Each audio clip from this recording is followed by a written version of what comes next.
I think you capture very well one of the real issues that's come out of this meeting. I'm sorry, we're going to have to finish. I've got a very strong taskmaster here who's keeping us from to time.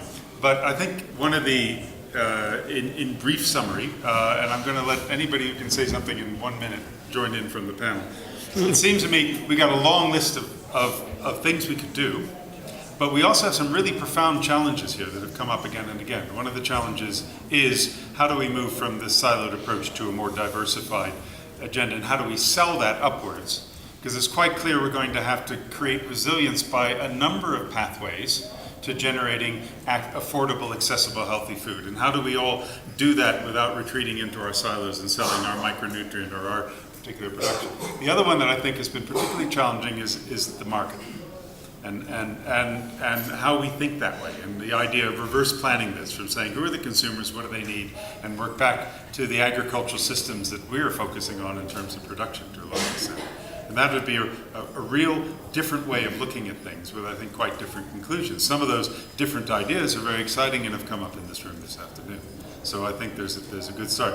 We will try to capture this in a few words that will be allowed in the afternoon, but I hope you've all thought it very useful and enjoyable. Any final words from the floor, from the panel, rather? Very quickly, on this issue of systems and implementation, how to prioritize, I think the example of Ethiopia and the PSNP that some of you have seen on Thursday morning is very important as showing how when you have extremely strong government ownership, the donors have to have aligned or are aligning, and it's no longer about, okay, I can only do this and therefore the rest is abandoned. It's I can focus on that, but I have a framework within which others can come in and complement. And the issue of, because prioritizing is context specific, that's where the issue of community empowerment is so important, and maybe seeing nutrition education as an empowerment also for communities to plan, because if they know what they need, they'll tell you what they need to get it. Thank you. Great, thanks. 6 words: good partners, good seed, good health for teenage girls. Okay, match that. So I would just call for much more of a different look at demand-driven food supplies and food systems. As you said, we need to look at the market. What do consumers need? What are mom's constraints in purchasing those and getting them to her infants? We have to start with the demand side.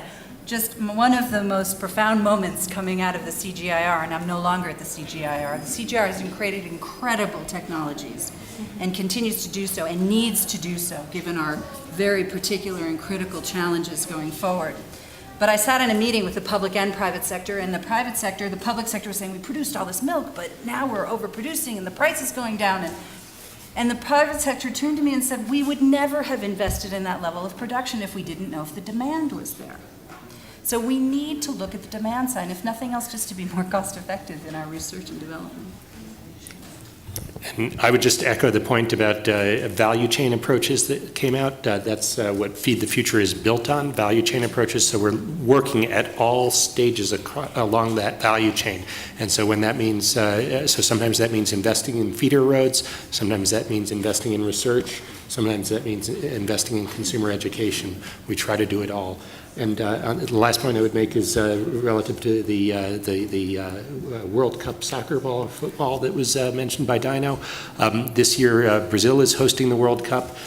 2 years later, Brazil is hosting the regathering of the Nutrition for Growth crowd that gathered in London last year to make important new commitments on nutrition. And I urge you all to get involved in that if you're not already, because there were many governments, civil society organizations, private sector companies, and international institutions that made important commitments on nutrition. And as we build this resilience agenda and tie it to nutrition, Nutrition for Growth will be a key pathway for progress. Thank you. Thank you, Jonathan. Let's thank the panel.